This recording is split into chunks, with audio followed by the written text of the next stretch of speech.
Okay. काल मी तुम्हाला सांगितलं होतं की तुम्हाला फिगर दाखवेल म्हणून. तर ही मल्टीपोलर न्यूरॉनची फिगर आहे. मल्टीपोलर याचा अर्थ काय? त्याला पोल्स जास्त असतात, एकापेक्षा जास्त असतात. तर इथे तुम्हाला दिसतंय की इथे 1 2 3 4 5 6 7 पोल्स याला. ओके, म्हणजे हा जो इम्पल्स आहे हा इम्पल्स अनेक ठिकाणी कॅरी होतोय. ओके, तर अशी ही न्यूरॉनची जनरलाइज फिगर आहे. हा जो पार्ट एवढा याला म्हणतात सोमा. हा ॲक्झॉन हिलॉक आहे दुसरा पार्ट. हा तिसरा ॲक्झॉन आहे. ओके, आणि इथे जे इथे हे टर्मिनल बटन्स आहे किंवा टर्मिनल्स, असे 4 पार्ट याच्यामध्ये असतात. त्या व्यतिरिक्त मी तुम्हाला सांगितलं की सोमामध्ये न्यूक्लियस असतो. इथे न्यूक्लियस दिलेला आहे. ओके, ही सेल बॉडी म्हणजे त्याला सोमा म्हणतात. त्याच्यामध्ये एंडोप्लाझ्मिक रेटिक्युलम असतं, मायटोकॉन्ड्रिया असतो, हा मायटोकॉन्ड्रिया. नंतर गोल्गी ॲपरेटस असतं आणि सोमापासून हे अनेक डेंड्राइट्स निघालेले आहेत. 1 2 3 4 5 6 आणि ते डेंड्राइट्सचं ब्रांचिंग झालेलं आहे. त्या मल्टी ब्रांचिंगमुळे त्याचं रॅमिफिकेशन झालं आहे, भरपूर त्याच्या ब्रँच तयार झालेल्या आहे. सो हे सगळे डेंड्राइट आहे.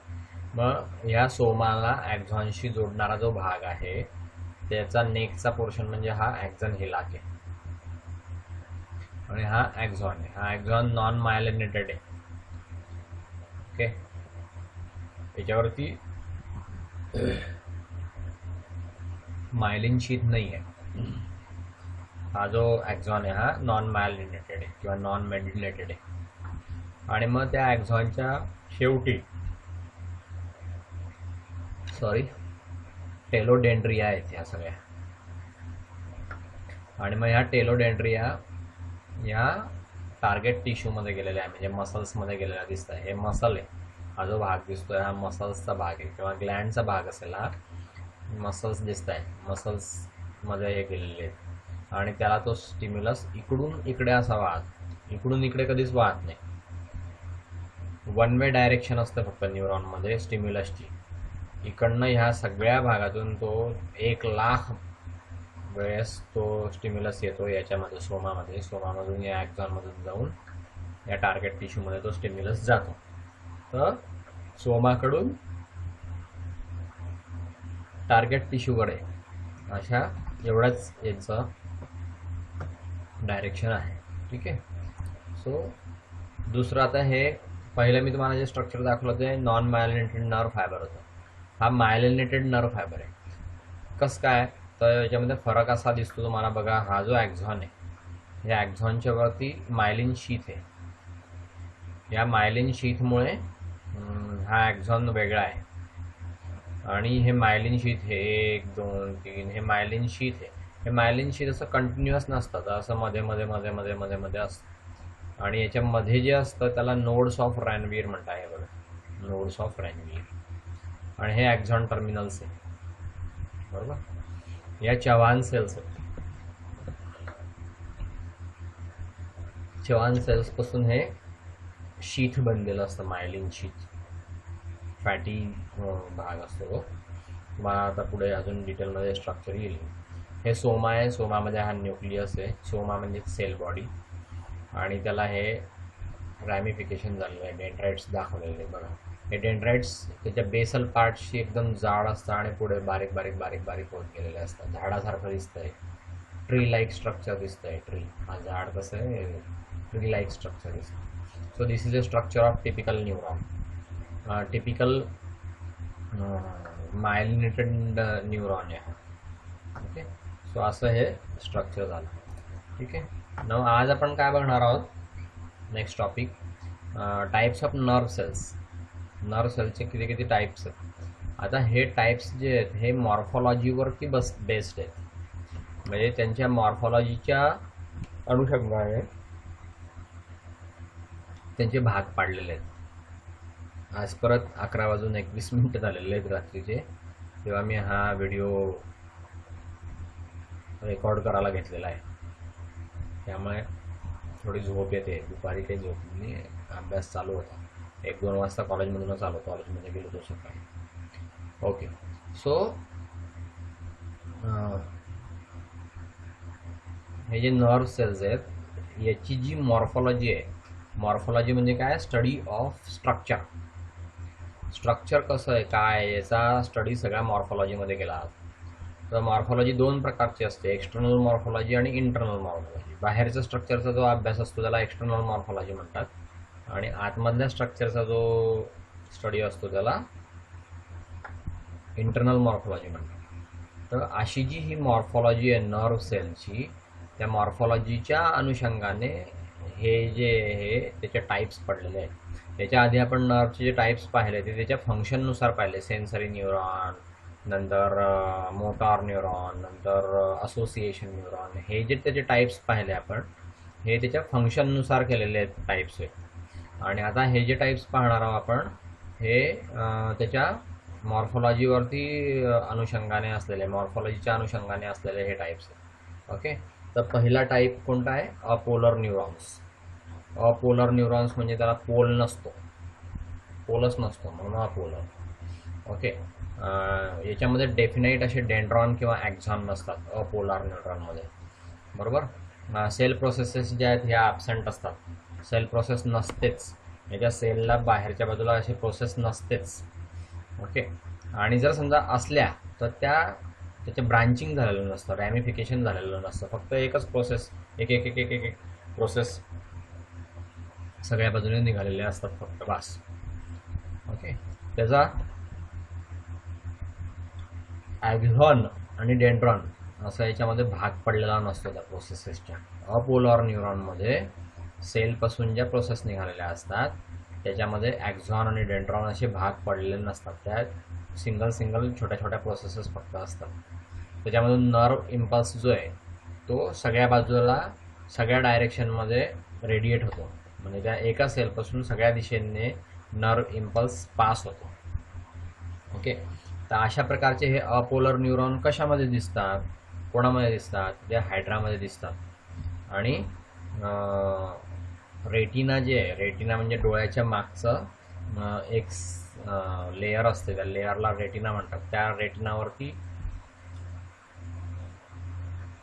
आपल्या डोळ्यातून इमेज पडत असते आणि मग आपल्याला दिसतं की बुवा समोर कोण आहे. तर ती जी लेयर आहे डोळ्याच्या आतमध्ये त्या लेयरला रेटिना म्हणतात. त्या रेटिनामध्ये ॲमॅक्राईन नावाच्या सेल्स असतात. त्या ॲमॅक्राईन नावाच्या सेल्स ज्या आहेत त्या अपोलर न्यूरॉन्स आहेत, किंवा हायड्रामध्ये सुद्धा अपोलर न्यूरॉन्स असतात. ठीक आहे. नाव number 2, pseudo unipolar neurons. Pseudo unipolar neurons याच्यामध्ये फक्त ॲक्झॉन असतो आणि स्मॉल प्रोसेसेस डेव्हलप झालेल्या असतात ॲक्झॉनपासून. त्या स्मॉल प्रोसेसेस ज्या आहेत त्या डेंड्रॉनचं काम करतात. ओके.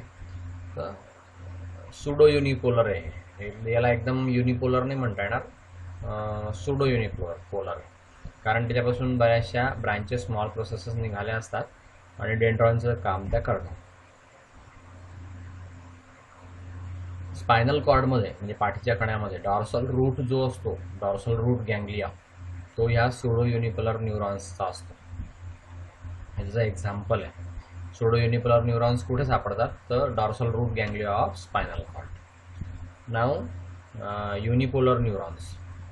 युनिपोलर न्यूरॉन्स हे सिंगल प्रोसेसेस असते यांच्यामध्ये म्हणून त्याला युनिपोलर म्हटलं. एकच प्रोसेस असते म्हणून त्याला युनिपोलर म्हटलेलं आहे. ॲक्झॉन जो याचा तो सायटॉनमधून पास होत असतो. डेंड्राइट्स याच्यामध्ये प्रेझेंट नसतात. युनिपोलर न्यूरॉन जो आहे तो सेंट्रल नर्वस सिस्टीममध्ये, अडल्टच्या सेंट्रल नर्वस सिस्टीममध्ये अगदी क्वचित आढळतो. पण डेव्हलपमेंटल स्टेजेसमध्ये किंवा अर्ली एम्ब्रियॉनिक लाईफमध्ये म्हणजे गर्भावस्थेत किंवा सुरुवातीच्या गर्भावस्थेमध्ये हे युनिपोलर न्यूरॉन्स खूप मोठ्या प्रमाणामध्ये असतात. ओके.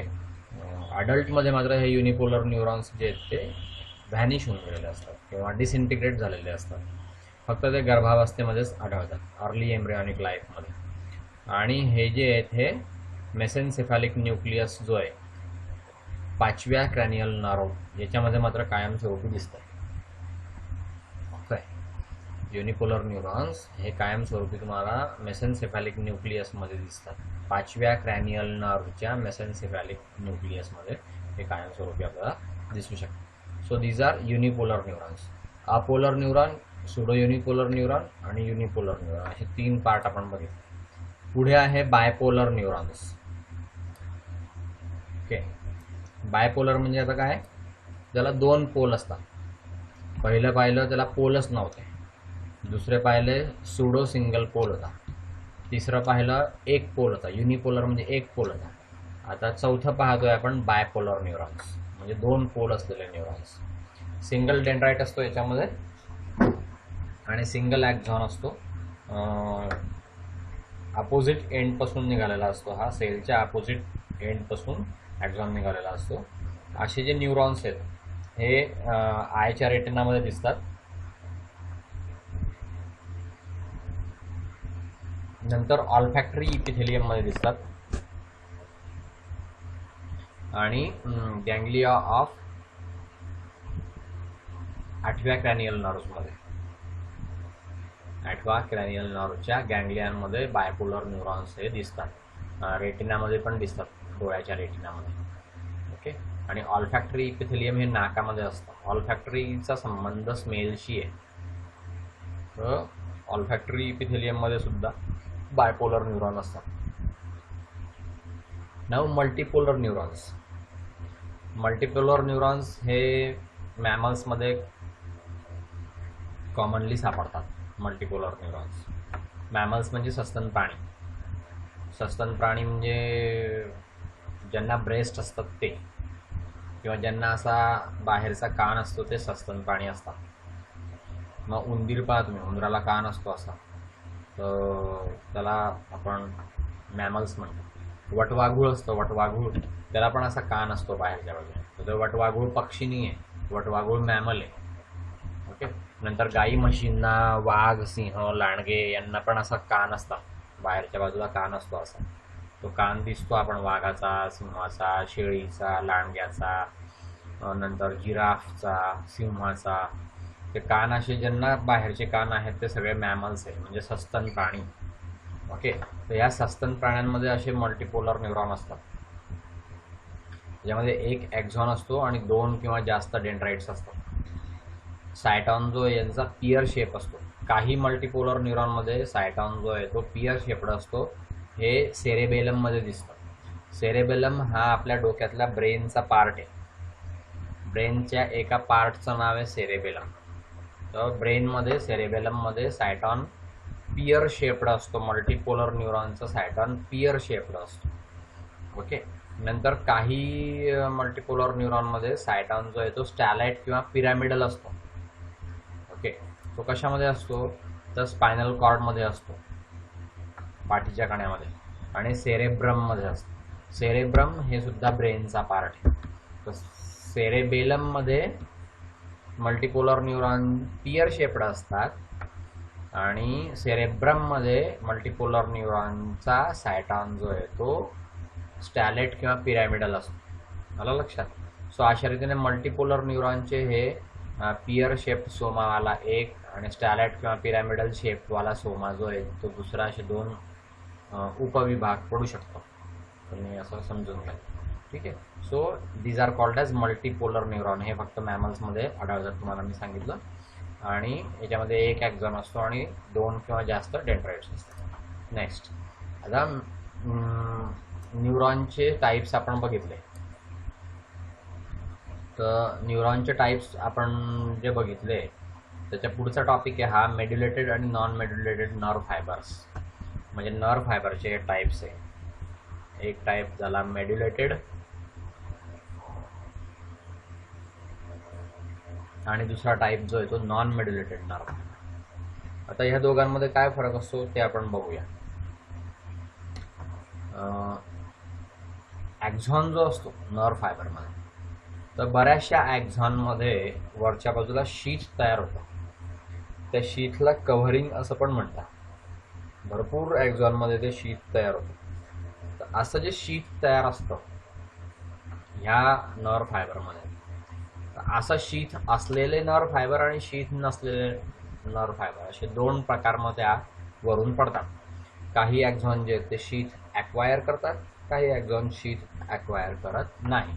मग जे शीथ ॲक्वायर करतात त्यांना मायलिनेटेड किंवा मेड्युलेटेड किंवा व्हाईट नर्व फायबर्स असं म्हणतात. ओके.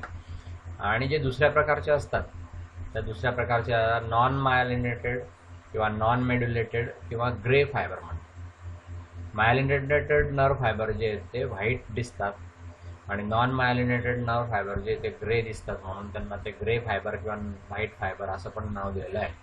नर्व फायबरचे हे दोन प्रकार आहे, मायलिनेटेड नर्व फायबर किंवा नॉन मायलिनेटेड नर्व, म्हणजेच मेड्युलेटेड नर्व फायबर किंवा नॉन मेड्युलेटेड नर्व फायबर, म्हणजेच व्हाईट नर्व फायबर किंवा grey nerve fibre. White nerve fibre आणि ग्रे नर्व फायबर असे हे तीन नाव आहेत, त्यांना सेम नाव आहेत. ओके. या सगळ्यांचा अर्थ एकच आहे. तर मेड्युलेटेड नर्व फायबर जो आहे त्याला थिन असं शीथ तयार झालेलं असतं, त्याला न्यूरोलेमा असं म्हणतात. हे चवान सेलपासून बनलेलं असतं. चवान नावाच्या सायंटिस्टने ते हा एस कॅपिटल पाहिजे ते आपण करून घेऊ. ओके. तर चवान सेलपासून ते बनलेलं असतं. हे चवान सेलपासून ते शीथ बनलेलं असतं मेड्युलेटेड फायबरमध्ये किंवा मायलिनेटेड फायबरमध्ये. त्याला जेव्हा मायलिन शीथ तयार झालेलं असतं, थिन नसतं हे न्यूरोलेमाच्या वरच्या बाजूला.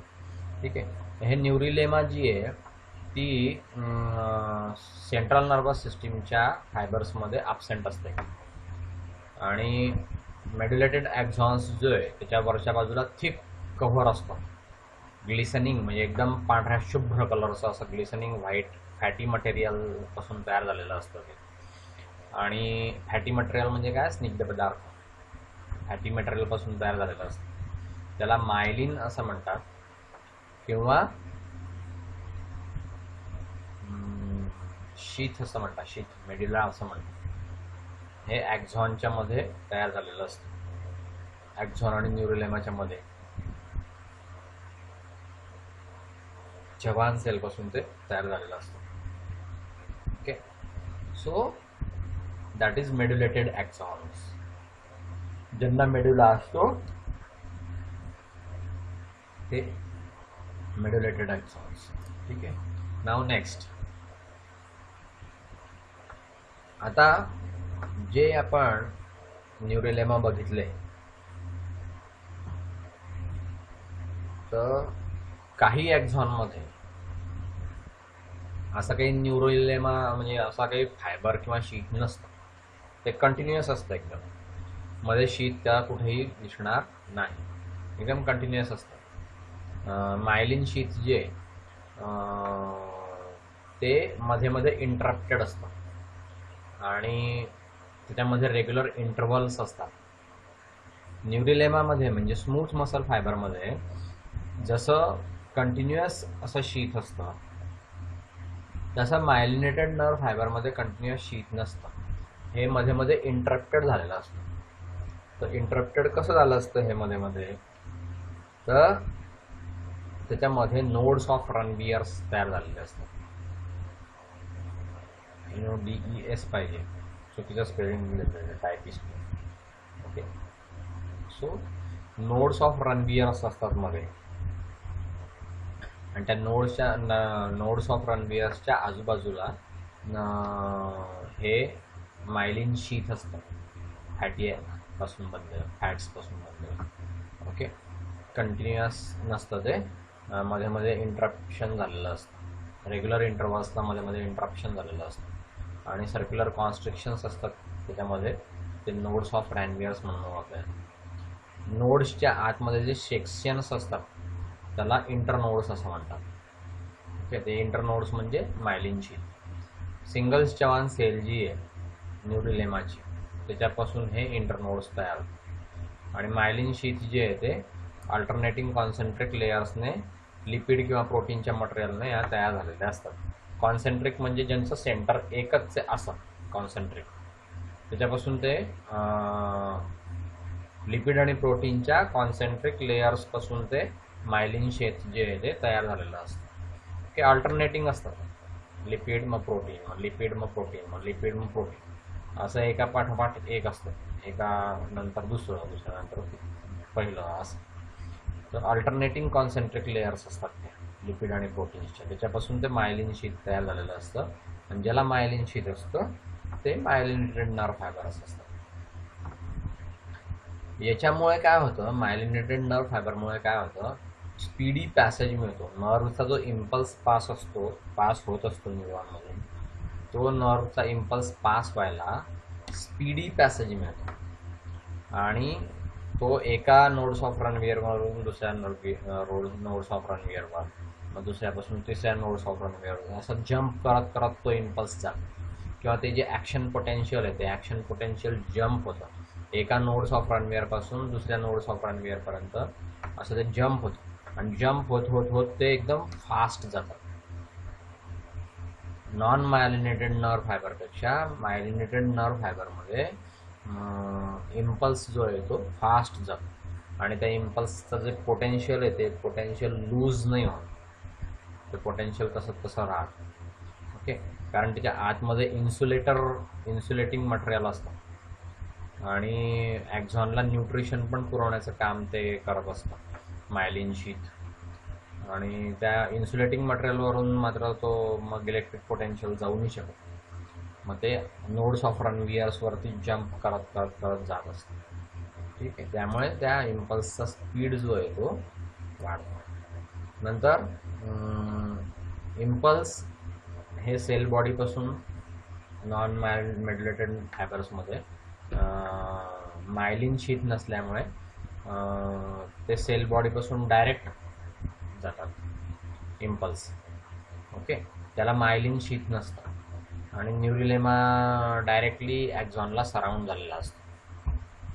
ग्रे कलरचे असतात हे नॉन मेड्युलेटेड नर्व फायबर जे ते ग्रे कलरचे असतात आणि खूपच स्मॉल असतात, हे लांब नसतात जास्त. ओके, सेल बॉडीपासून इम्पल्स दूर घेऊन जाण्याचं काम हे करत असतात नॉन मेड्युलेटेड नर्व फायबर. ठीक आहे, नॉन मेड्युलेटेड नर्व फायबरमध्ये मायलिन शीथ नसतं, ॲक्झॉनला डायरेक्ट न्यूरिलेमा सराउंड झालेली असते, गुंडाळलेली असते आणि ग्रे कलरचे हे असतात. अशा रीतीने हे नॉन मेड्युलेटेड नर्व फायबर आहे. तर अशा रीतीने आपण मेड्युलेटेड नर्व फायबर आणि नॉन मेड्युलेटेड नर्व फायबर यांचे टाईप्स बघितले. मेड्युलेटेड नर्व फायबर आणि नॉन मेड्युलेटेड नर्व फायबरमध्ये काय फरक असतो हे मी तुम्हाला सांगितलं. नाव आपण नेक्स्ट टॉपिक जो आहे तो फंक्शन्स ऑफ नर्व टिश्यू. फार इम्पॉर्टंट टॉपिक आहे, 4 मार्काचा क्वेश्चन्स नेहमी येऊ शकतो कायमस्वरूपी, कारण एकदम इम्पॉर्टंट टॉपिक आहे. Functions of nerve tissue. Nerve टिश्यूचे फंक्शन काय असतं आपल्या बॉडीमध्ये, नर्वस सिस्टीम ही काय काम करतो हे याच्यामध्ये सांगितलेलं आहे. ओके, सो नर्वस टिश्यूचे फंक्शन काय आहेत ते आपण पाहूया. पहिलं, to sense the stimuli. To sense the stimuli म्हणजे स्टिम्युलाय जे आहे ते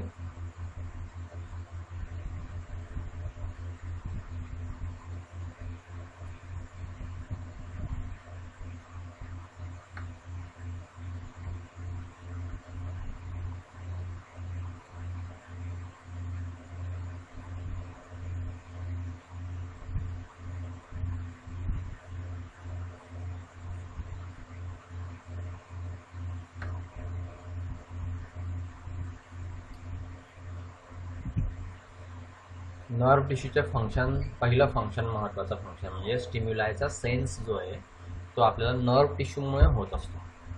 म्हणजे आपल्याला टाचणी टोचली तर, आपल्याला एखादा बॉम्बचा आवाज ऐकू आला तर, आपल्याला एखादा साप दिसला तर, आपल्या तोंडावरती कोणी मिरची ठेवून दिली तर, आणि आपल्याला जर कोणी गुलाबाचा सेंट अत्तर जे आहे ते आपल्या कपड्याला लावलं तर आपल्याला जो हा वास येतो किंवा शब्द ऐकू येतो किंवा डोळ्यांना काही दिसतं किंवा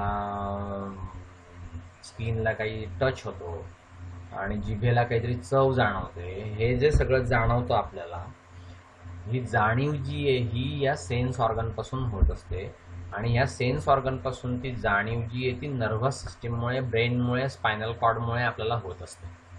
ओके, तर नर्व्हस टिश्यूचं, नर्व्हस सिस्टीमचं हे सगळ्यात मेन फंक्शन आहे की आपल्या शरीरामध्ये होणाऱ्या संवेदना जाणून घेण्याचं काम करणे. खूप मोठा हा आपल्या शरीराचा भाग आहे. ह्या संवेदनांमुळे आपल्याला शब्दस्पर्श, रूप, रसगंध याच्या मागे माणूस धावत असतो, जन्मभर धावत असतो. कोणी चांगलं बोललं की त्याला खूप चांगलं वाटतं, कोणी अपमान केला तर त्याला लगेच खूप वाईट वाटतं. चांगलं चोखट एकदम छान अन्न दिलं तर त्याला बरं वाटतं, आणि रूखं सुखं शिळं पाकं जर दिलं तर त्याला खूप वाईट वाटतं. खायला नाही मिळालं तर त्याला खूप वाईट वाटतं. चांगले शब्द कोणी बोलले तर फार चांगलं वाटतं, अपमान केला तर खूप वाईट वाटतं.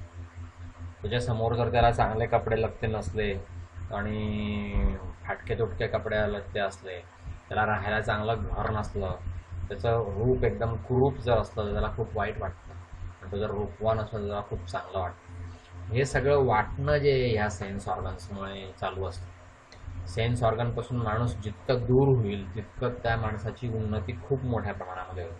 शब्दस्पर्श, रूप, रसगंध याच्यामध्ये अटकून न राहता मोकळं जो होतो तो महान बनतो. तर हे सेन्स ऑर्गन्स आपल्या शरीराला कंटिन्युअस स्टिम्युलस पुरवण्याचं काम करत असतात. ते नर्वस सिस्टीममुळे आपल्याला ते स्टिम्युलस, आपण कान कितीही असे दाबून जरी घेतले तरी बॉम्बचा आवाज ऐकू यायचा तो येतोच, किंवा गाड्यांचे हॉर्न खूप ऐकू यायचे ते येतातच. त्यामुळे ते सेन्स ऑर्गन्स, योगी लोक जे असतात तेच फक्त त्या सेन्स ऑर्गनपासून वेगळे अलिप्त राहू शकतात. ओके, सो स्टिम्युलाय जे आपल्याला मिळतात त्या स्टिम्युलायला सेन्स करण्याचं काम जे आहे ते नर्वस सिस्टीम करतं. ते इंटरनल स्टिम्युलाय असतात किंवा एक्सटर्नल स्टिम्युलाय असतात. आपल्या पोटामध्ये जर समजा काही गडबड झाली, गॅसेस बिसेस झाले, तर आपल्याला ते जाणवतं, तर तो इंटरनल स्टिम्युलाय आहे. किंवा आपलं पोट दुखायला लागला तर तो इंटरनल स्टिम्युलाय आहे. आपल्या पोट दुखतंय हे आपल्याला आतूनच जाणवत आहे, तो इंटरनल स्टिम्युलाय सुद्धा त्याने घेतला. आणि बाहेर आपल्याला एखादा बॉम्बचा आवाज आला तर तो बाहेरचा पण आपल्याला स्टिम्युलस नर्वस सिस्टीम आपली घेत असते. आपल्या पोटामध्ये गुडगुड होत असेल तर ते पण आपल्याला जाणवतं, तो इंटरनल स्टिम्युलस आहे. आणि बाहेर जर समजा काही आवाज आला, किंवा बाहेर आपल्याला काही एखादा साप दिसला, किंवा बाहेर आपल्याला चांगला एखाद्या बगीच्यातल्या फुलाचा वास आला, तो बाहेरून जो स्टिम्युलस येतो, एक्सटर्नल स्टिम्युलस त्याला म्हणतात, एन्व्हायरमेंटमधून तो येत असतो, तो एक्सटर्नल स्टिम्युलस पण आपल्याला नर्वस सिस्टीम देते, आणि इंटरनल स्टिम्युलस पण देते. पोटामध्ये काही गुडगुड आवाज झाला तर, पोट दुखायला लागलं तर ते पण आपल्याला कळतं. सो इंटरनल आणि एक्सटर्नल स्टिम्युलस, दोघेही स्टिम्युलस आपल्याला नर्वस सिस्टीमकडून कळत असतात.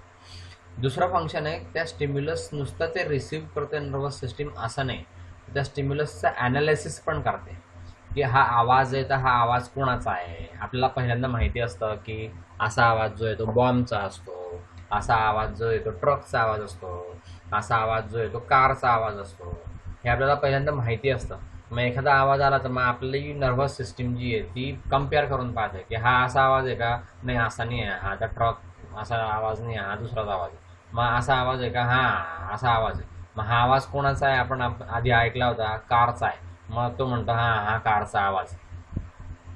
ओके, सो अशा रीतीने ते स्टिम्युलस ॲनालिसिस करण्याचं काम सुद्धा नर्वस सिस्टीम करत असते. आणि नुसतं ॲनालिसिस करत नाही तर त्या ॲनालिसिसवरती ती रिझल्ट पण देते, ॲप्रोप्रिएट आणि कोऑर्डिनेटेड रिस्पॉन्स देते, रिझल्ट देते.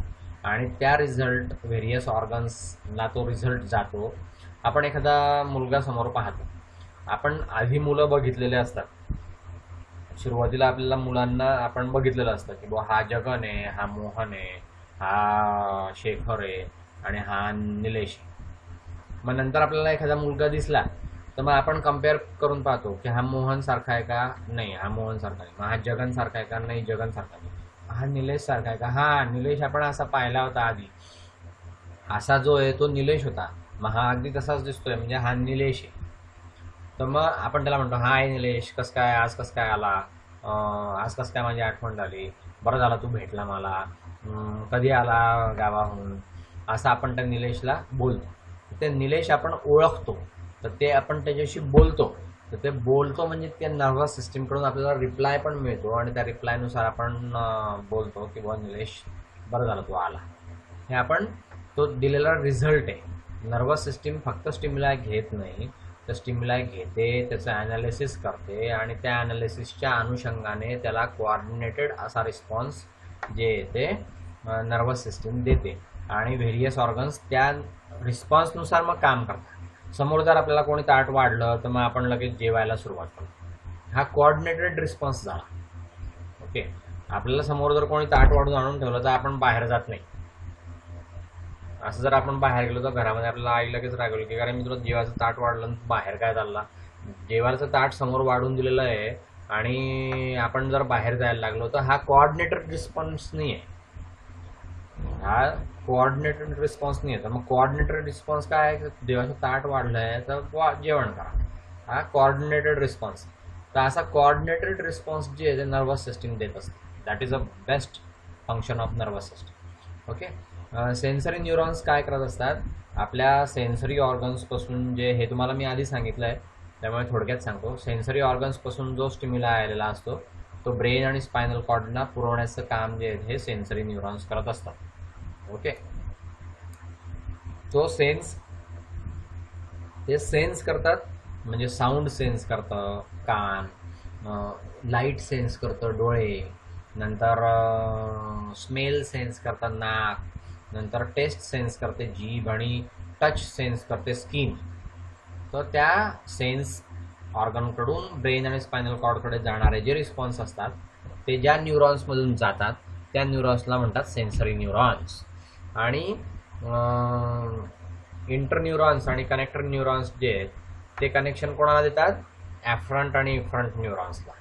आणि ॲफ्रंट आणि इफ्रंट न्यूरॉनपासून वेगळ्या वेगळ्या सेंट्रल नर्वस सिस्टीमच्या पार्ट्सना त्याचं कनेक्शन गेलेलं असतं. तर त्यांना आपण म्हणतो इंटरन्यूरॉन किंवा कनेक्टर न्यूरॉन. हे कनेक्टर न्यूरॉन काय ॲफ्रंट आणि इफ्रंट न्यूरॉनपासून सेंट्रल नर्वस सिस्टीमच्या वेगळ्या वेगळ्या पार्टला जोडण्याचं काम करत असतात.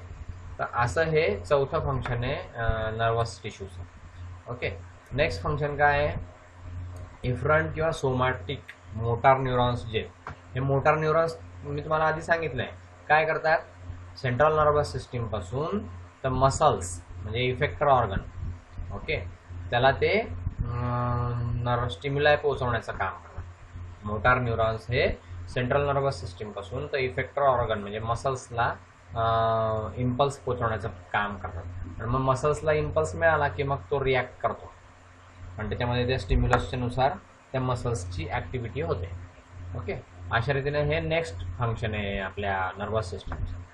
आता याच्या व्यतिरिक्त जी दुसरी प्रकारची जी नर्वस सिस्टीम आहे ॲटोनॉमिक नर्वस सिस्टीम किंवा सिम्पथॅटिक नर्वस सिस्टीम किंवा इनव्हॉलंटरी नर्वस सिस्टीम. या इनव्हॉलंटरी नर्वस सिस्टीममध्ये काय होतं तर ॲटोनॉमिक मोटार आणि इफ्रंट न्यूरॉन्स जे ते इम्पल्सेस ट्रान्सफर करतात. कुठून, इनव्हॉलंटरी मसल्सला आणि ग्लँड्सला ते इम्पल्स ट्रान्सफर करत असतात. आणि मग ते इनव्हॉलंटरी मसल्स कंटिन्युअस काम करत असतात. उदाहरणार्थ हार्टचे मसल्स, आपल्या हार्टमध्ये म्हणजे हृदयामध्ये जे मसल्स आहेत ते इनव्हॉलंटरी मसल्स आहेत. ते इनव्हॉलंटरी मसल्स आपल्या म्हणण्यानुसार काम करत नाही, ते त्यांचं काम करत असतात. त्यांना ॲटोनॉमिक मोटार न्यूरॉन्सपासून किंवा गँग्लियापासून इम्पल्स जात असतो आणि त्याच्यानुसार ते कायम करत असतात. आपल्या सांगण्याने ते हार्टचे मसल्स काम करत नाही, कंटिन्युअस हार्ट चालत राहतं. ते आपल्या थांबवण्याने थांबत नाही आणि आपल्या सुरू कर म्हटल्याने सुरू होत नाही. Okay, so that is इनव्हॉलंटरी muscles. तसंच ग्लँड पण जे आहेत त्या इनव्हॉलंटरी असतात आणि या ग्लँड पण मग त्या सिक्रिशन करतात. आपण भजी समोर दिसले तर आपल्या तोंडामध्ये लाळ येणार नाही असं कधी होणार नाही, ती लाळ येईलच automatic. So that is a इनव्हॉलंटरी action. ठीक आहे, सो अशा रीतीने ही नर्वस सिस्टीमचं फंक्शन आपण बघितलं. तर आजचं लेक्चर इथेच थांबवूया. उद्याच्या दिवशी आपल्याला रेस्टिंग मेम्ब्रेन पोटेन्शियल आहे. बहुतेक उद्या मी व्हिडिओ बनवेल की नाही सांगता येत नाही. बनवला तर मग टाकेल निश्चितपणे रात्री, कारण उद्या दिवसभर आम्हाला सकाळी 10 वाजेपासून तर दुपारी 4 वाजेपर्यंत न्यू एज्युकेशन पॉलिसीवरती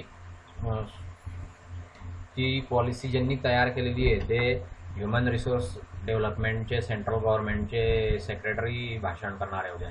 आणि स्वतः पंतप्रधान नरेंद्र मोदी यांचं पण भाषण आहे उद्या. तुम्ही फेसबुकवरती किंवा यूट्यूबवरती ते बघा. नवीन एज्युकेशन पॉलिसीमध्ये काय काय आलेलं आहे हे तुम्हाला बघायला मिळणार आहे आणि त्यानुसार तुम्हाला मग नवीन एज्युकेशन पॉलिसीनुसार तुम्हाला मग शिक्षण जे आहे ते घ्यावं लागणार आहे. तर हे सगळं उद्या असल्यामुळे बहुतेक उद्या जर समजा व्हिडिओ नाही तयार झाला तर मग मी उद्या व्हिडिओ काही टाकणार नाही. ठीक आहे. सो आज आपण थांबूया. Good night.